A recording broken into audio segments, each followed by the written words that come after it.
say my mind, and you don't die. This is the season 1, the episode 653 in the series How to Manifest Immortality. And the name of today's teaching is Beyond All Simples.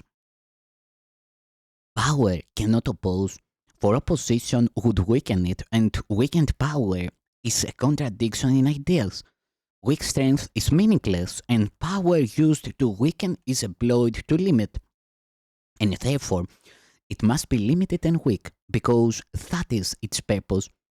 Power is unopposed to be itself. No weakness can intrude on it without changing it into something it is not. To weaken is to limit, and impose an opposite that contradicts the concept that it attacks. And by this does it join to the idea as something it is not, and make it unintelligible. Who can understand a double concept such as weakened power or hateful love? You have decided that your brother is a symbol for a hateful love, a weakened power, and above all, a living death. And so, he has no meaning to you, for he stands for what is meaningless. He represents a double thought where half is cancelled out by the remaining half. Yet even this is quickly contradicted by the half it cancelled out, and so they both are gone. And now he stands for nothing. Symbols which but represent ideas that cannot be must stand for empty space and nothingness. Yet nothingness and empty space cannot be interference. What can interfere with the awareness of reality is the belief that there is something there. The picture of your brother that you see means nothing.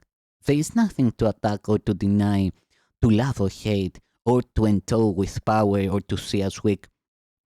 The picture has been wholly cancelled out because it symbolized a contradiction that cancelled out the thought it represents. And thus, the picture has no cause at all. Who can perceive effect without a cause? What can the causeless be but nothingness? The picture of your brother that you see is wholly absent and has never been. Let then the empty space it occupies be recognized as vacant, and the time devoted to its seeing be perceived as idly spent, a time unoccupied.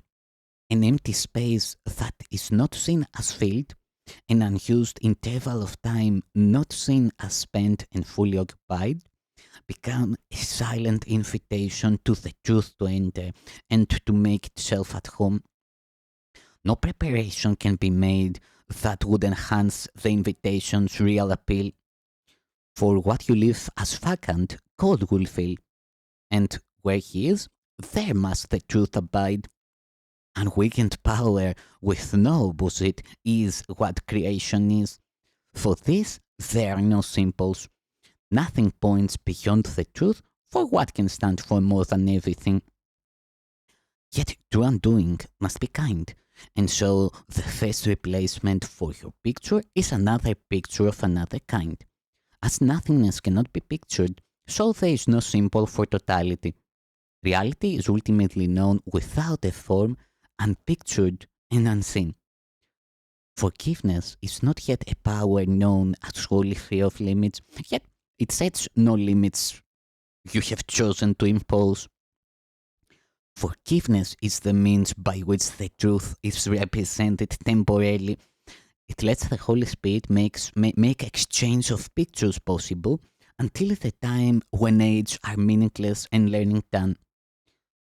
No learning aid has use that can extend beyond the goal of learning. When its aim has been accomplished, it is functionless. Yet in the learning interval, it has a use that now you fear, but yet will love.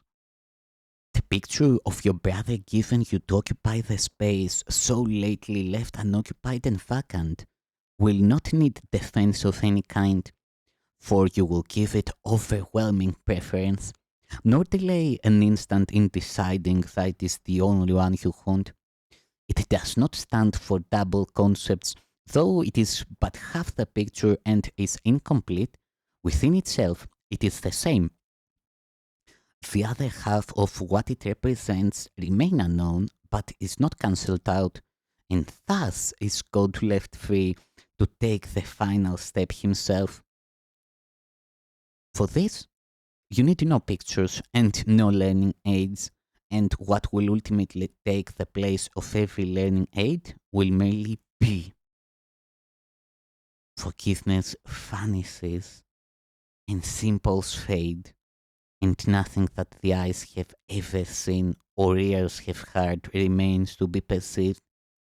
A power wholly limitless has come, not to destroy, but to receive its own. There is no choice of function anywhere. The choice you fear to lose, you never had. Yet only this appears to interfere with power unlimited and single thoughts, complete and happy without opposite. You do not know the piece of power that opposes nothing, yet no other kind can be at all. Give welcome to the power beyond forgiveness and beyond the hold of symbols and of limitations.